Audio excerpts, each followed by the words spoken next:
Kalian memang binatang. Suliwa, hanya aku yang bisa membebaskan kekasihmu dari tenunganku.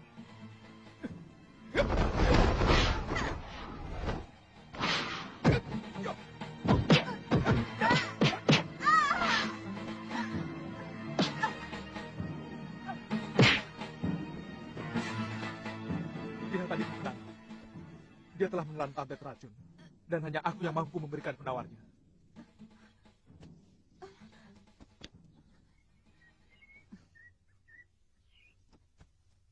Kamu benar-benar licik, Suliwa.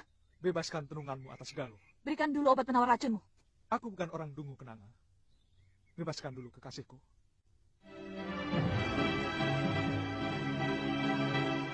Baik, dia bisa bebas dari tenunganku. Kalau dia dimandikan pada 7 sumur dari 7 gunung. Sekarang berikan obat penawar racunmu. Aku tidak yakin kamu bicara benar, kenanga. 7 gunung pasti akan ditempuh dalam waktu yang cukup lama. Sementara, kebenaran itu baru pada sumur terakhir. Memang. Tapi untuk hal yang satu ini, aku pantang bohong.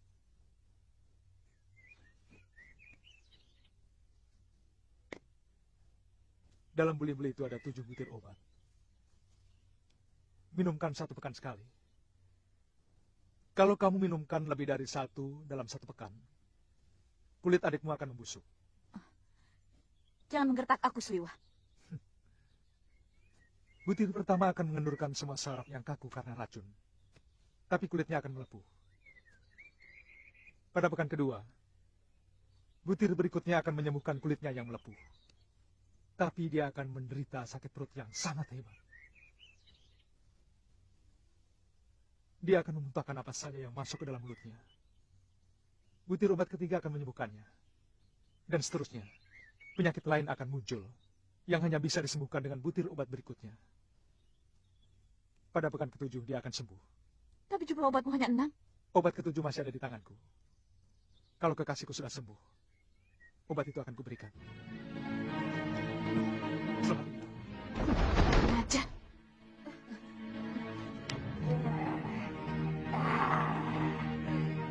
Anak itu betul-betul cerdas. Dia mengira aku akan menipunya. Terpaksa kita harus mengangkat kantil ke rumah Cempaka. Yunda percaya pada ancaman dia.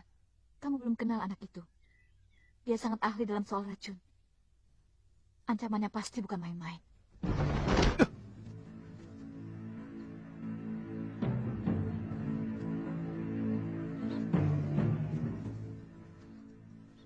Kepalaku pusing sekali, Kakang. Kamu terkena tenung wanita siluman itu, Lu. Tali ini keras sekali menjerat leherku, Kakang. Tanganku seperti lumpuh. Aku tidak bisa membukanya.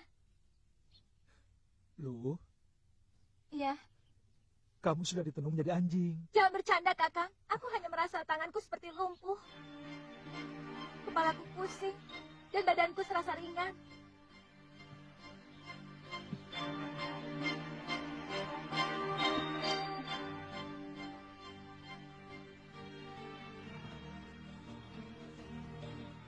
Tumben, Kakang mau membopong aku terus. Kamu harus mulai menyadari keadaan dirimu, Lu. Aku hanya sedikit pusing kok. Kalau Kakang membopong aku terus, nanti Kakang capek.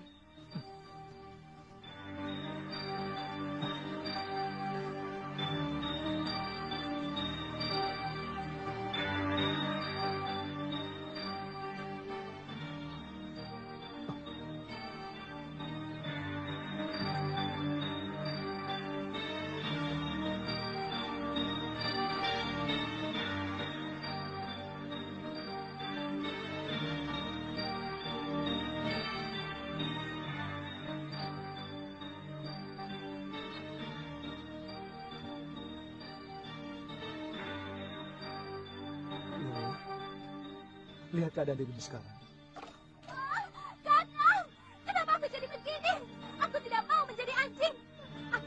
membunuh perempuan tukang sihir itu. Sabar, Lu. Kamu akan terbebas dari tenungan ini. Siluman itu telah memberikan penangkalnya. Kamu tahu, siluman itu yang dulu pernah menenung Gusti Prabu Anggadharma menjadi seekor iblis putih berjambu. Kita harus mencari 7 sumur di 7 gunung untuk memandikan kamu. Kakang akan tetap menyayangi aku, walaupun wujudku sudah berubah menjadi seekor anjing. Kamu tetap kekasihku, Galuh. Kamu akan kugigit sampai berdarah-darah kalau berani macam-macam dengan gadis lain. Jangan bicara itu, Lu. Yang penting pikirkan kesemuamu. Turunkan aku! Turunkan aku! Kenapa, Lu? Pokoknya aku tidak mau lewat Kalindapura. Nanti kamu lengket lagi sama si centil tantri. Galuh, kalau aku rela membawamu mencari sumur ke 7 gunung, artinya aku sangat mencintaimu. Lewat manapun. Aku heran dengan jalan pikiranmu. Sekarang kita mau kemana? Galuh, mungkin kita ke arah timur selatan dulu. Di sana ada Gunung Pandang. Ayo.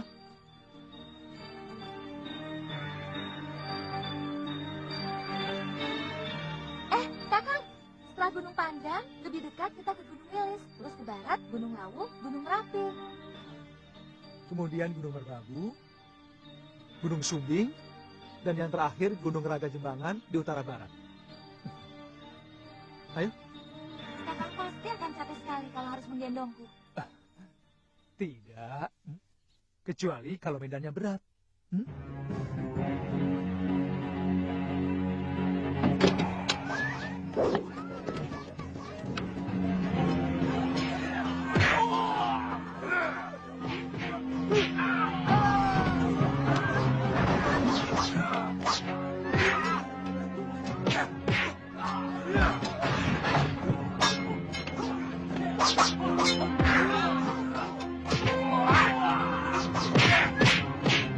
Benar pengacau itu menyebut namaku?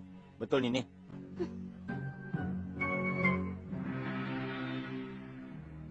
Ayo, Kak.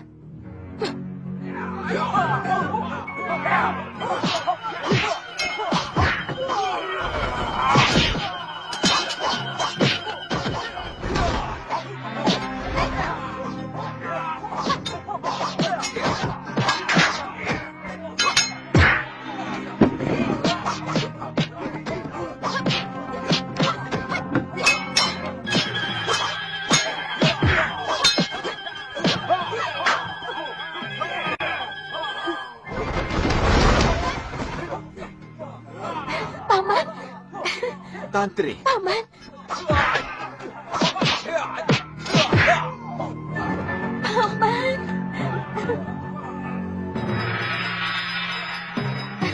Tantri. Paman.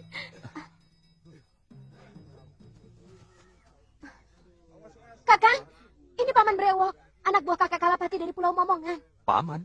Paman. Iya. Tuan Penggawa, orang ini bukan orang jahat. Dia paman saya dari Pulau Momongan. Iya. Dia kasar, Nini. Bertanya sama orang membentak-bentak. Maafkan mereka. Kebiasaan di pulau terpencil membuat mereka tidak kenal tata krama. Ini Paman Brewok. Walaupun orang lain, tapi sudah saya anggap sebagai paman sendiri.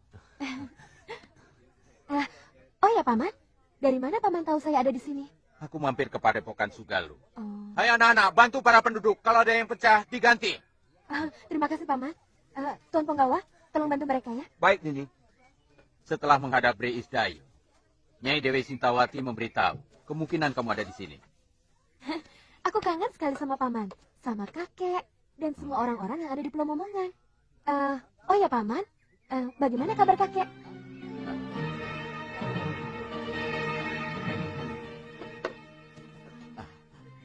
Tantri, kamu pasti sudah kangen sama kepiting rebus ya? Sama ikan panggang baronang. Hah? Pepes teri, Hah? nasi liwet pakai air kelapa. Paman, ayo menemui Bopo. Ayo. Kamu kok tidak pernah cerita punya kakek di Pulau Momongan? Pulau Momongan itu penuh dengan kekerasan, Kakang. Aku malu. Kakekku diangkat jadi demang di pulau itu. Dia yang mengurusi orang-orang hukuman yang dibuang oleh Breri Sedayu. Sejak kecil kamu di sana? Ya, aku lahir di sana. Perkenalanku dengan Kakang Suliwa dan Galuh Parwati juga di pulau itu. Mereka mencari Ibu Galuh yang dibuang oleh Breri Sedayu. Tantri itu anakku. Mestinya Romo Kalapati menyadari itu. Beliau juga harus menerima kenyataan bahwa istriku Kumari Dewi meninggal karena sakit. Bukan Romo Kalapati saja yang mencintai dia. Aku lebih dari itu. Bahkan sampai sekarang aku tidak berniat untuk mempunyai istri maupun kekasih. Walaupun saat itu umur saya masih muda. Saat ini satu-satunya yang membahagiakan hidup saya adalah bertemu dengan anak saya, Kalyana Tantri. Titisan saya. Sebenarnya, Ki Demang menyadari kematian Nyai Kumari Dewi. Sudah kehendak Yang Widi. Kenapa beliau mengusir Tuan? Saya kira, Ki Demang ingin menjadikan Kalyana Tantri sebagai pengganti putrinya. Hei, kamu tidak bohong. Kamu tidak bohong. Romo Kalapati sakit keras. Betul, Tuan. Sudah hampir 1 sasi tergolek di ambenya. Beliau selalu menyebut nama Nini Tantri. Beliau bilang, mau mewariskan peta harta karun yang ada di Pulau Hantu. Itu kenapa kami disuruh mencari Tantri sampai ketemu. Paman? Bopo, makanan sudah siap. Oh, mari. Ayo. Mari. Ayo.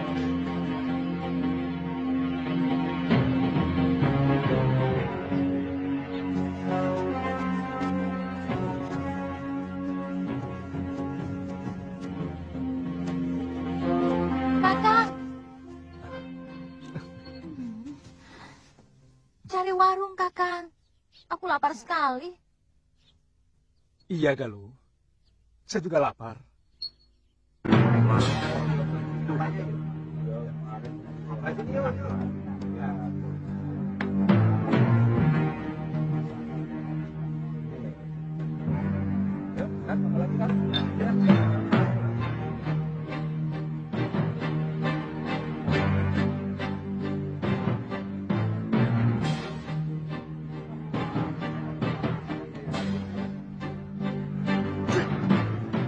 Kurang ajar.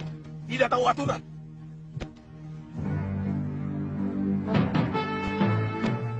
Tegur orang itu, Ki. Ini tempat makan manusia, bukan untuk binatang. Baik, Den. Nanti saya tegur, Den. Sekarang. Iya, Den. Sekarang, Den. Sekarang. Maaf, Kisanak. Iya. Anjingnya jangan dibawa masuk. Pengunjung yang lain keberatan. Takut nafsu makan mereka hilang. Maaf, Kisanak. Saya tidak bisa berpisah dengan anjing kesayangan saya ini. Di rumah pun saya biasa makan dengan dia. Di sana. Ini tempat umum. Di rumahmu kamu boleh jungkir balik dengan anjingmu. Itu urusanmu. Tapi di sini kamu harus mengikuti aturan umum. Baik, Kisanak.